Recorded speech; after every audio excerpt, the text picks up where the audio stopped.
A key step to stress less and not feel quite as hurried and hustled is to use a deep freezer. I can make the chocolate fondue way ahead of time and freeze it and just heat it up for the night of.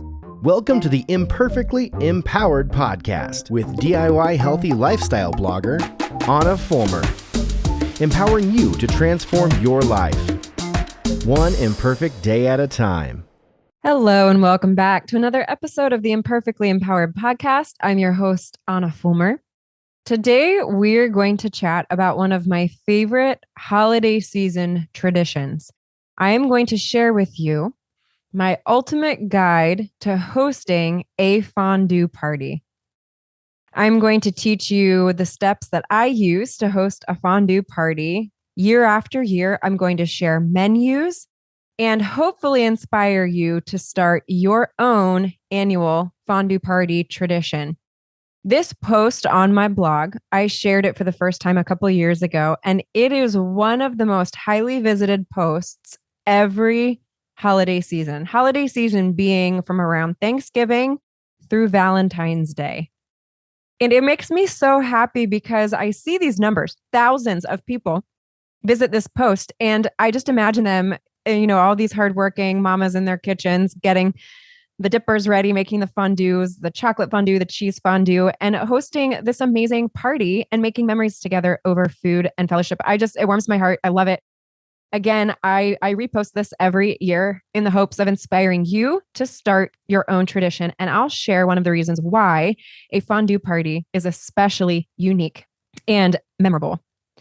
So I give you a little bit of background how we started doing this every Christmas. We've been hosting our own fondue party. I think this is the eighth year.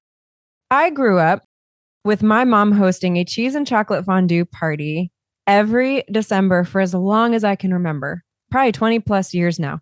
For them, it was a casual night, but one that the kids were not allowed to be part of. So every year, my siblings and I would come home and just hope the next day we'd come home after we were kicked out of the house and hope there was just a little bit of fondue left for us. I can tell you there rarely ever was. And then once Zach and I owned our first house, I decided to carry on this tradition because, again, it's so special year after year. And like I said, I think this will be our eighth party.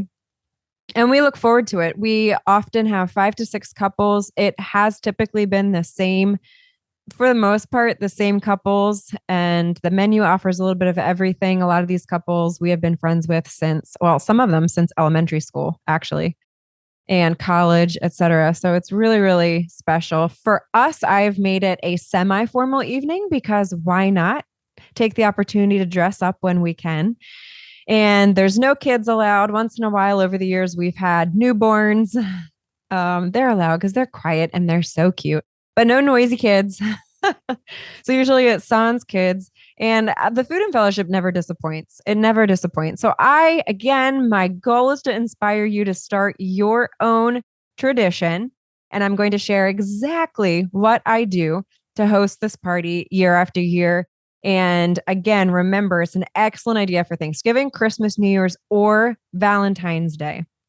So step number 1, pretty obvious, but create the menu. What is on the menu? Number 1, my very, very favorite part of the entire evening is the cheese fondue. Some people are sweet, some people are savory. In this case, I'm all about the savory. I love this cheese fondue. This is a recipe that I have tailored over the years. It is absolutely fabulous. It is called my triple cheese fondue. It is a creamy mouthful of aged sharp cheddar, smoked Gouda, and Gruyere.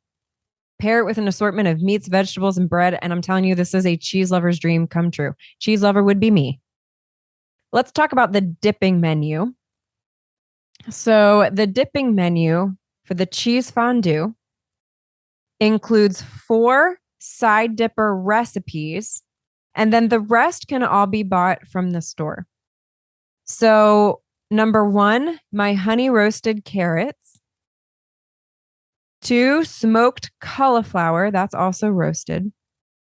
3, roasted Italian steamed broccoli. I'm sorry, I don't roast that one. That one I just steam. Italian broccoli. You can actually roast it. but I steam it just because it's faster. And then 4, my crispy roasted garlic potatoes. All of the links to those recipes are on the blog post or the show notes at hammersandhugs.com. And then there's a bunch more that my guests bring. 1 pound of cubed ham, 1 pound of cubed turkey, 1 bag of chicken nuggets, 1 pound of mini sausages, and then several artisan breads cubed. A tip is when you go to the deli and you get ham, for example, you're going to want to ask for a 1/2 inch thick slice. And then you cube it from there. So 1 pound at a 1/2 inch thickness. And then you cube it. Again, you want to think dipping. You're taking those little fondue forks and dipping. So you don't want them too big. You don't want them too small. You'll hear me mention this again later when we talk about party prep. But again, I provide the 4 recipes for the side dishes, the carrots, cauliflower, broccoli, and my garlic potatoes. But then the rest are brought by my guests. Work smarter, not harder. Everyone's willing to contribute because it's a lot of food. It is a lot of food. So why not have people contribute? And then there's the chocolate fondue. I also provide both of the fondues, by the way. I make both of the fondues.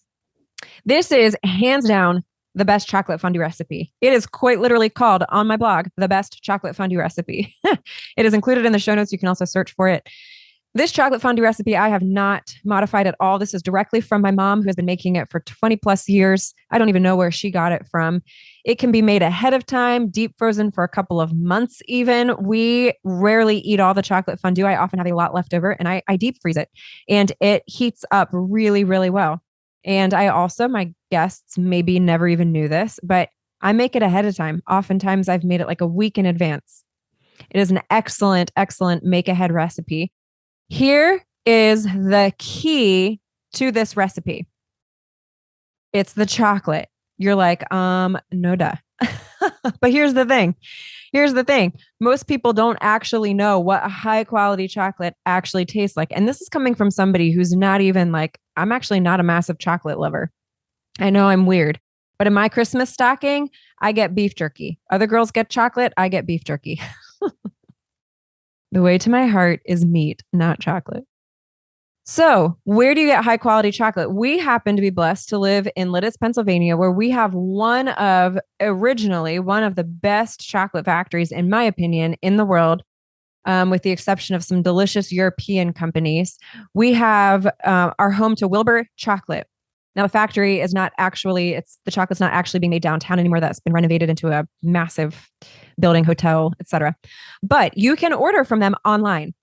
So again, the chocolate fondue recipe that I have there, you are going to want semi-sweet and sweet. For those of you local and you want to go buy Wilbur Chocolate, or you want to go online and buy it from them, you're looking for bronze medal and cashmere. That's a semi-sweet and a sweet chocolate. I am telling you, don't get that like cheap melted chocolate stuff that you can get in the grocery store. I'm telling you, it makes all of the difference. High quality chocolate. The same actually is true of the cheese. All right. So dippers for the chocolate fondue. 1 bag of pretzel rods. They are easier to dip. 1 bag of marshmallows. 1 quart of strawberries, quartered.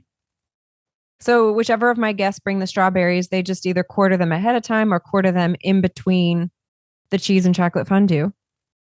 1 butter loaf pound cake, cubed. I can tell you right now, Costco's is delicious. It also freezes very well. So you get 3 from Costco. So if you don't want that many, freeze them for later. They freeze very well. 1 box of mini peanut butter Ritz sandwiches. And 1 bunch of bananas, thickly sliced. If you want extra of anything, I'm going to tell you the 3 chocolate fondue dippers that are most consumed or run out first. That is strawberries, the pound cake, and bananas. So if you want more of anything, those are the 3 that I would recommend across the board every year, not just my party, but my mom would say the same thing. Those are the ones most consumed. I want to put a quick plug in here that on my blog, on the website, am selling an ultimate guide to fondue party. This is the party planning guide that is a digital download. It is only $9.99. Because this is such a visited blog post, and I figured I could make this a lot easier for people. This guide is a digital download or it can be printed out. And it is a comprehensive cheese and chocolate fondue menu for 12 people. There are 6 recipes. Everything that I have mentioned is all part of this guide. So you don't have to go flipping back and forth between blog posts, etc. All of the dipper recommendations and amounts, the party prep schedule, which we will talk about, the grocery list. Also included in this digital download, this party planning guide is 3 holiday playlists for Christmas, New Year's, and Valentine's Day. There are hosting tips and tricks to set the perfect party mood. This is all in a fondue party guide. The link is in the show notes. If you want to just buy it and make it easy for yourself, it is $9.99. It'll go right to your email. I've actually printed it off myself now. I have it in my recipe book that I whip out because I was doing it for myself anyway. It's just so much easier to have it all in one spot. So if you want to buy that full fondue party planning guide, click on the link below, $9.99. It includes all of this that I'm sharing today and more in the guide. So step number 2, when we created the menu, I shared what I recommend for the cheese and chocolate fondue. There's recipe links, of course, to the cheese fondue, the chocolate fondue, and those 4 homemade vegetables for the cheese fondue. Step number 2 is to work ahead. Now, these tips apply to any party that you are hosting. Any party that you are hosting, big or small, these tips are applicable, but I'm going to share exactly the kinds of things that I do for this fondue party. In order to create a stress-free event, the key is to work ahead. For those of us whose minds naturally think 10 steps ahead, this may not be a problem. But for those of you who struggle to plan, which causes you stress, this is essential for a successful and relaxing event as a host. Many things can actually be done the day before. For example, setting your table. Setting your table. Now, when I say set the table, I'm talking plates, silverware, glasses, the tablescape, your fondue pots. Even in our last fixer-upper where we did not have a separate dining room, I still set it up the night before. I had everything set out so that I didn't even have to worry about it the day of.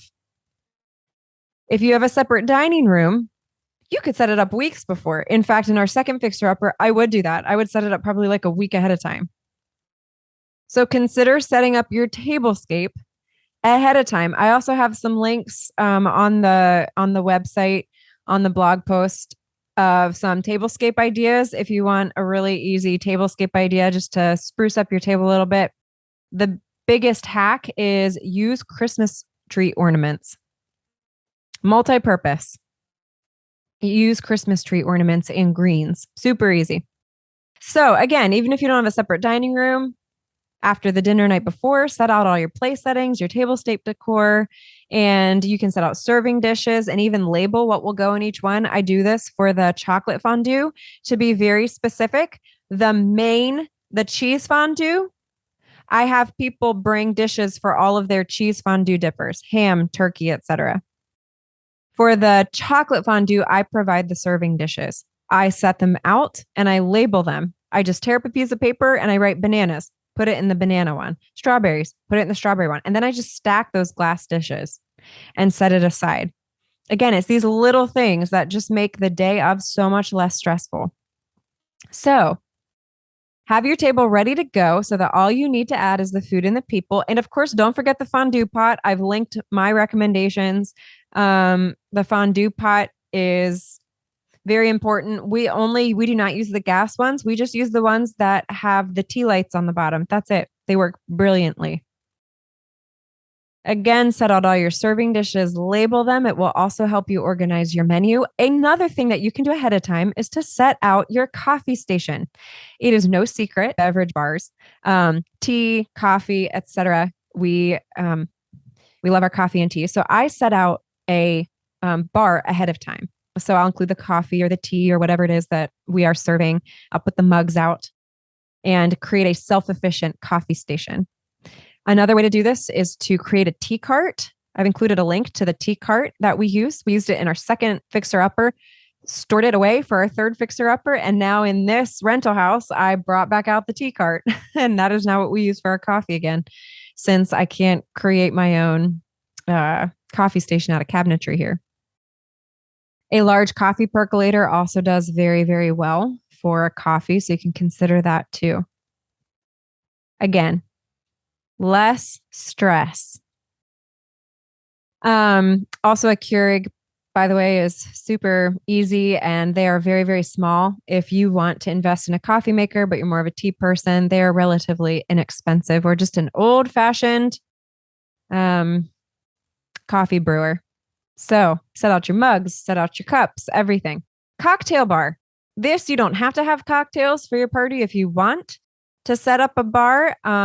Another really easy pre-party setup. I will put out the punch bowl with the punch glasses, and I will put out the stuff for alcohol. If you want to have alcohol, Zach usually goes out and gets some craft beers. We usually have some whiskey, and set everything out ahead of time. And then last minute, put in the ice or whatever. But setting up your cocktail station is another really easy way to pre-plan. You can use a folding table or another area of your house.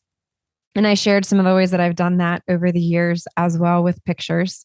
But again, folding table, or you can take it down to the basement like we did in our second fixer-upper. So easy DIY beverage station that you can set up ahead of time. Another party planning tip is a menu planning sheet. A menu planning sheet. Now, again, if you buy the Fondue Party Planning Guide, you will basically have an all-encompassing, that is your planning sheet. That is your planning sheet.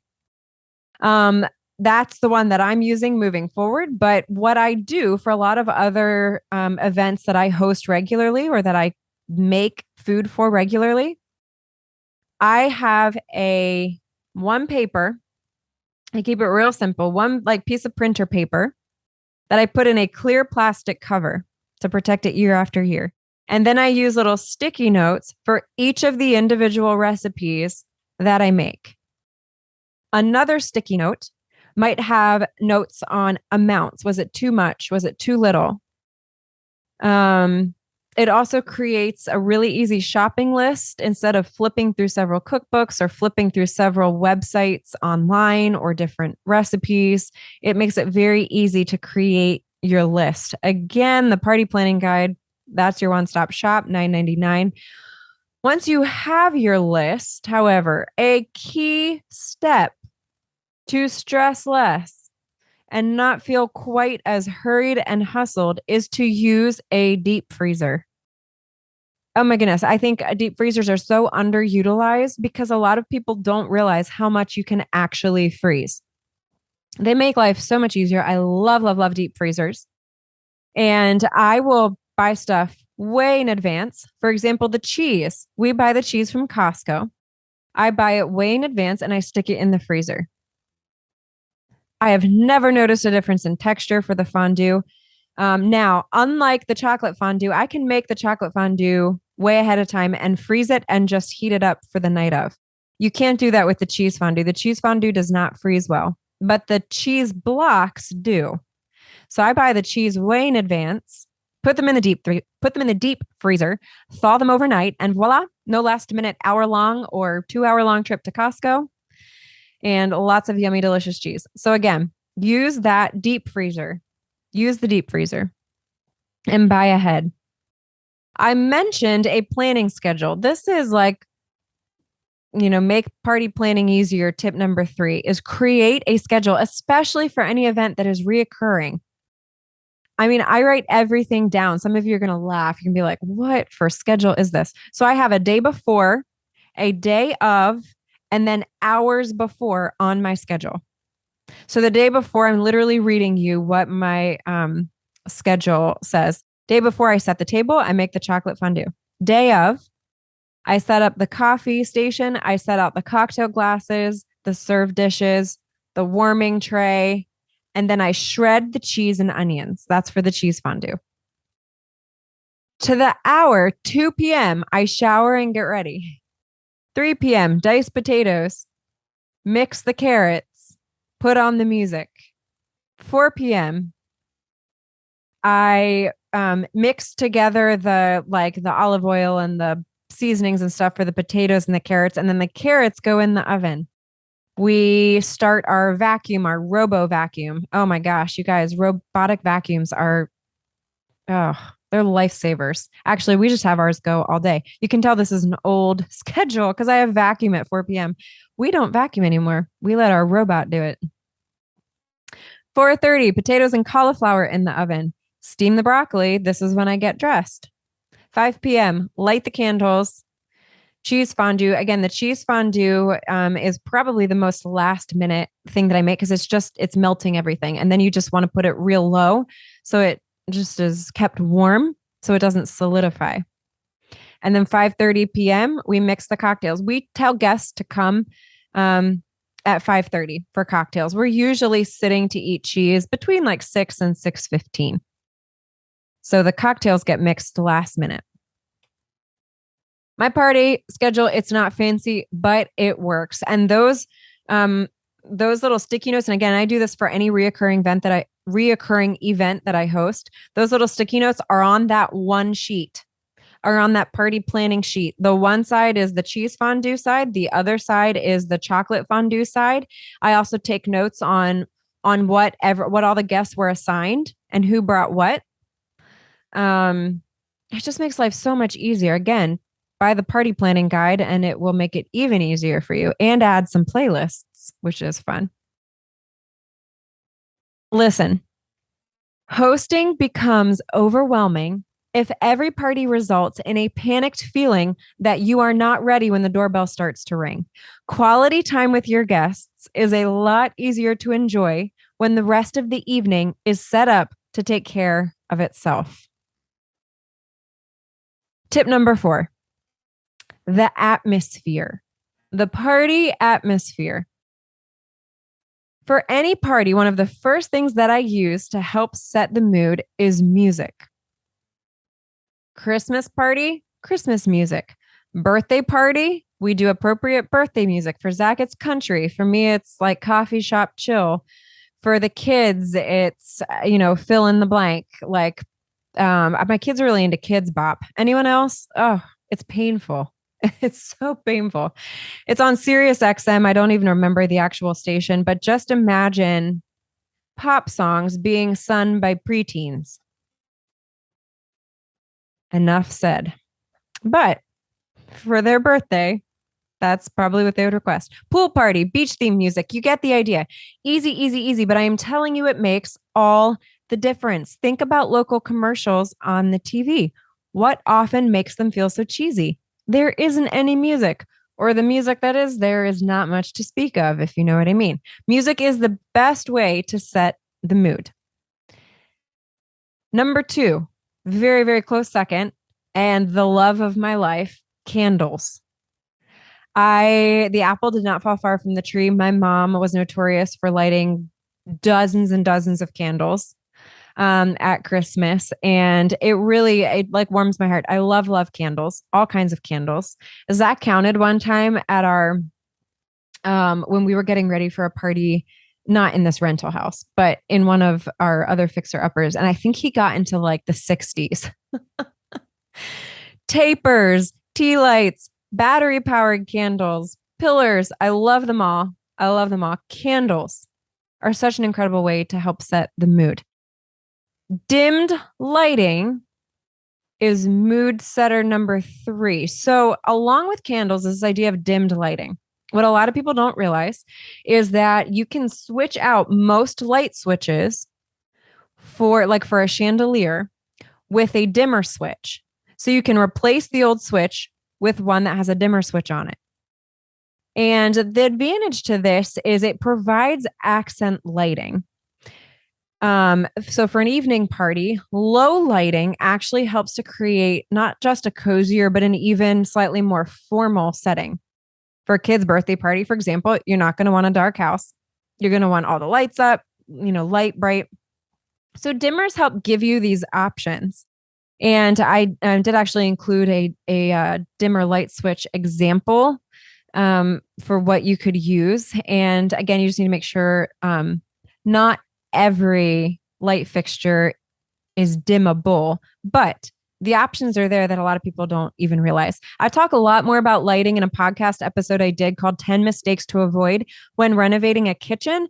I specifically address the different types of lighting and ways that you can even sort of upgrade your current kitchen as it is, and dining room, etc., with some of these hacks. So make sure you check that out if you've not heard that one yet. Don't forget about your front door, your entrance. Now, pretty much the only 2 seasons of the year where I really go all out, again, not at this rental house, but historically speaking, in my homes is fall and Christmas. The rest of the year, like, it looks nice, but I'm not going all out for July 4th, for like a one day. But otherwise, for the fall, for like probably 2 months, I have all of my fall decor. And then Christmas, I also do a lot with the front. Your front entrance is the first opportunity to help set the mood. You can put candles out. You can put waterproof candles. There's a lot of different options to decorate your front, but just keep in mind that that is a really easy way to help set the mood. So the food is ready. We've set the mood. What are we missing? The guests. You guessed it. Tip number 5, the guests. Now, this is going to sound funny, but bear with me and you will hear why I am saying this. All of the above tips that I have mentioned will contribute to a relaxing evening of food and fellowship. But ultimately, the best tip that I can give is remember that it is always about the people. Invite people to your fondue party who you enjoy. Some of you are like, okay. But here is the thing. Here's what makes a fondue party so unique and so memorable.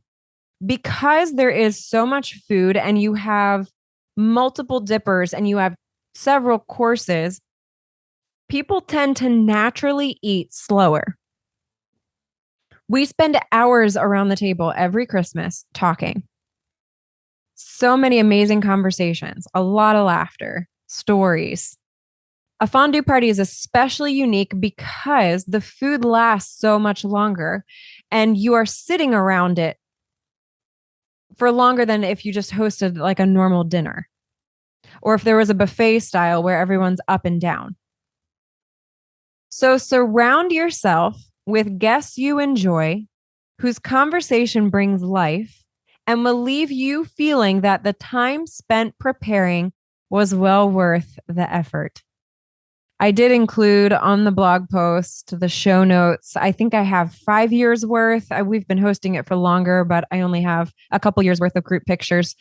Some of our best friends that we have, again, some of us have been friends for a long, long time.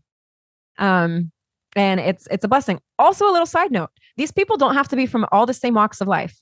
What's really, really fun is some of my earlier fondue parties, we started meshing friends. So for example, we had couples that Zach had been friends with since college that, of course, we became very close with as a couple.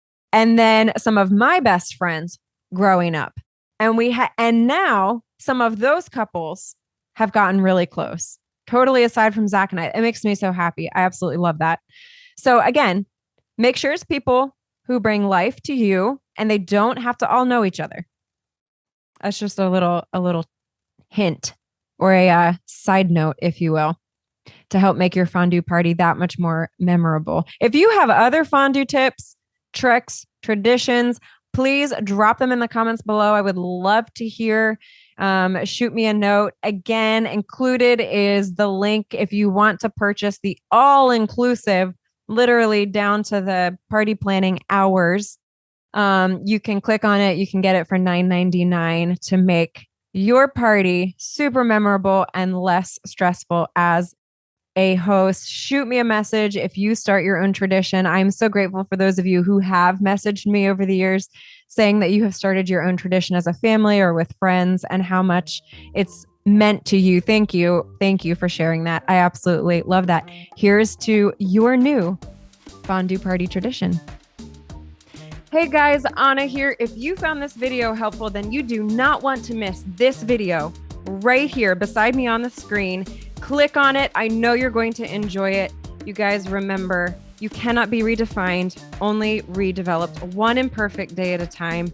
Your story matters, and you are loved.